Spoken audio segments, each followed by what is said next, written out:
आपको सबसे पहले मैं 3 शब्द दे रहा हूं, इनका हिंदी अर्थ और ये शब्द आपको याद होने चाहिए दोस्तों। अगर ये याद है तो आप संस्कृत के अंदर प्रश्न निर्माण आसानी से कर सकते हो दोस्तों। पहला शब्द है किम। किम का अर्थ क्या होता है? हिंदी के अंदर हम देखें तो कौन होता है दोस्तों। किम का अर्थ क्या होता है? कौन। दूसरा है कुत्र। कुत्र का मतलब कहां। कुत्र का मतलब क्या है? कहां। यह एक स्थानवाचक शब्द है। तीसरा है कदा। कदा का मतलब क्या होता है दोस्तों? कब। कदा का क्या होता है? कब। और यह क्या है? समयवाचक शब्द है दोस्तों। अब दोस्तों ये 3 शब्द आपने याद तो कर लिए, लेकिन यहां पर एक आपको और याद करना होगा, और वो है आपके जो किम शब्द है दोस्तों, इसके शब्द रूप तीनों लिंगों के अंदर, पुल्लिंग, स्त्रीलिंग और नपुंसकलिंग। यह सिर्फ आप याद कर लो, बाकी है जो प्रश्न निर्माण करना आसानी से मैं आपको यहां पर समझा दूंगा। दोस्तों आप देखते जाइए वीडियो को, जब वीडियो एंड होगा तो आप हर एक प्रश्न जो होगा उसका निर्माण करना है वो आसानी से सीख जाओगे। लेकिन जिसने अभी तक लाइक और शेयर नहीं किया है वो लाइक और शेयर कर दो। संस्कृत व्याकरण को इसी प्रकार ट्रिक से पढ़ना है तो चैनल को सब्सक्राइब कर लो। और दोस्तों प्लेलिस्ट में जाइए, आपको प्लेलिस्ट मिलेगी रीड संस्कृत, सीटेड संस्कृत, उसके अंदर ट्रिक के साथ आपको पूरी संस्कृत है वो मिल जाएगी दोस्तों। तो चलते हैं दोस्तों। सबसे पहले दोस्तों आपके सामने मैं किम शब्द के जो शब्द रूप है वो रख देता हूं। यह है दोस्तों पुल्लिंग और स्त्रीलिंग के अंदर, पुल्लिंग और स्त्रीलिंग के अंदर शब्द रूप है दोस्तों। तो इनका एक बार सभी साथी है वो स्क्रीनशॉट ले लें। ये किसके अंतर्गत है? पुल्लिंग के अंतर्गत है और ये स्त्रीलिंग के अंतर्गत है। इनको आपको याद करना होगा दोस्तों। इनकी कोई ऐसी ट्रिक नहीं बनी है जो मैं आपके सामने लेकर आ सकता हूं, ये आप याद कर लो। बाकी प्रश्न निर्माण करना आसान, बहुत ही आसान तरीके से मैं आपके सामने रखूंगा दोस्तों। तो यह आप है ना सभी साथी है जो 10 बार नोटबुक में लिखोगे, अपनी जो रफ कार्य की बुक होती है उसमें 10-10 बार लिखोगे तो याद हो जाएंगे। इसी प्रकार नपुंसकलिंग है, नपुंसकलिंग में आपको ज्यादा याद नहीं करना है। किम के कानी, किम के कानी, प्रथमा और द्वितीय दो जो शब्द रूप है, दो है, ये याद करने हैं। बाकी तृतीया से सप्तमी तक जो नपुंसकलिंग होते हैं किम के, वो सेम ही चलते हैं दोस्तों। जो किम है इसके शब्द रूप आपने याद कर लिए हैं। तो अब हम चलते हैं आगे, प्रश्न निर्माण कैसे करें। इंपॉर्टेंट चीज है, एक क्वेश्चन आपके एग्जाम में लिख करके देता हूं, आएगा इस बार दोस्तों। देखते हैं प्रश्न निर्माण। एक क्वेश्चन आपके सामने लेकर आया हूं दोस्तों मैं, इसको ध्यान से देखें।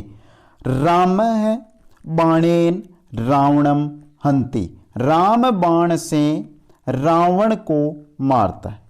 अब दोस्तों यहां पर आपको यहां पे देखिए रेखांकित किया हुआ है राम है। अब आपको क्या करना है? राम के अनुसार इस प्रश्न का निर्माण करना है। राम के जगह कौन सा आप शब्द लिखोगे जिससे प्रश्न का निर्माण हो जाएगा?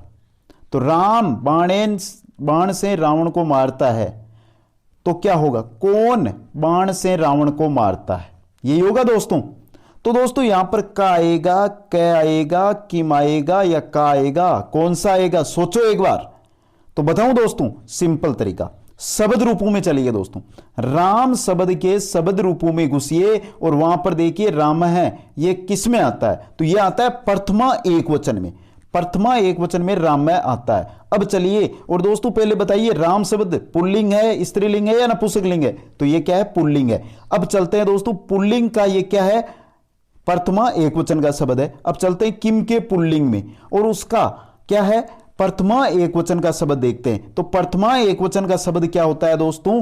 कह होता है। तो क्या आ जाएगा? यहां पे कह आ जाएगा। अब राम को यहां से हटा दो और यहां पे लिख दो कह। कह बाणेन रावणम हंति, यह हो जाएगा आपका प्रश्न निर्माण, और 1 नंबर आपका क्या हो जाएगा? पक्का हो जाएगा। आगे और देखते हैं 2-3 क्वेश्चन जिससे आपको आसानी से है जो सीख जाओगे। शिव है कलमेन पत्रम लिखती। शिव कलम से पत्थर लिखता है। अब दोस्तों शिव कलम से पत्थर तो लिखता है, लेकिन यहां पर आपको क्या दिया हुआ है? अंडरलाइन किसके नीचे दी गई है दोस्तों? कलमेन।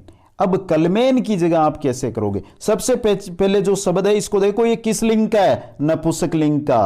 अब इसका रूप देखते हैं, ये किसके अंतर्गत आता है? तो ये आता है हमारा तृतीया एक वचन के अंतर्गत। किसमें आता है? नपुंसकलिंग के तृतीया एक वचन के अंतर्गत आता है दोस्तों।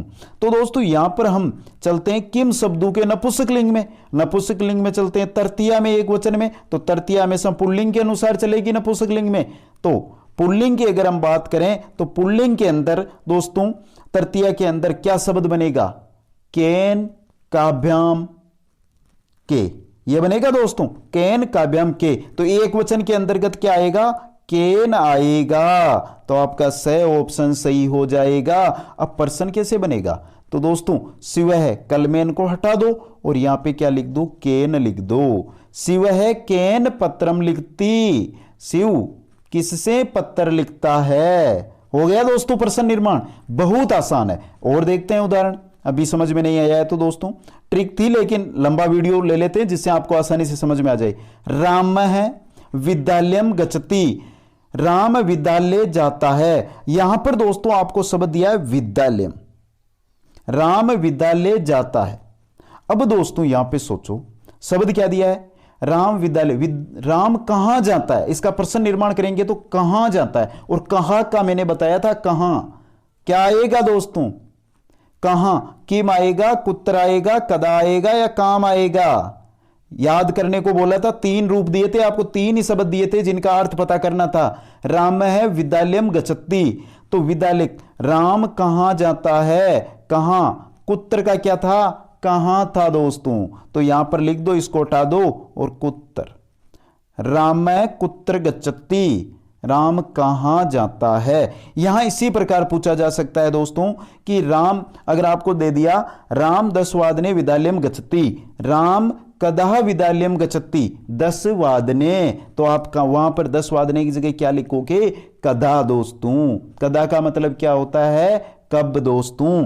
तो यह हो गया हमारा पर्सन निर्माण का आसान तरीका। लेकिन कुछ शब्द और है जिनसे क्या है कि अगर हार्ड क्वेश्चन पूछा जाता है तो वो जो शब्द है वो भी आपके क्या रख सकते हैं, पर्सन में रख सकते हैं। तो कुछ शब्द आपके सामने रख रहा हूं, वो आपको याद कर लेने। और उस साथ में दोस्तों हमने वहां पर देख लिया कुत्र और कदा और किम तीनों का अर्थ। यहां पे देखिए कति, कति का मतलब होता है कितने, और ये एक क्या है, संख्यावाचक शब्द है दोस्तों। कित्ती, कति का मतलब कितने। नेक्स्ट है कुत, कहां, वहां पर भी देखा था कुत्र, कहां। कुत्र होता है दोस्तों वो द्वितीय और सप्तमी विभक्ति में लगता है, लेकिन जो कुत होता है दोस्तों यह लगता है आपके पंचमी विभक्ति के अंतर्गत। तो कति का अर्थ होता है कितने, कुत का होता है कहां। नेक्स्ट और देखते हैं दोस्तों, ये कुछ शब्द है जो आपके एग्जाम में मिल जाएंगे अगर हार्ड क्वेश्चन बनाया गया तो दोस्तों। कियत काल्य है, कियत चिरम, कियत दूरम और कियत। दोस्तों यहां पर इंपॉर्टेंट है कियत। कियत का अर्थ होता है कितना, कियत का अर्थ क्या होता है, कितना होता है दोस्तों।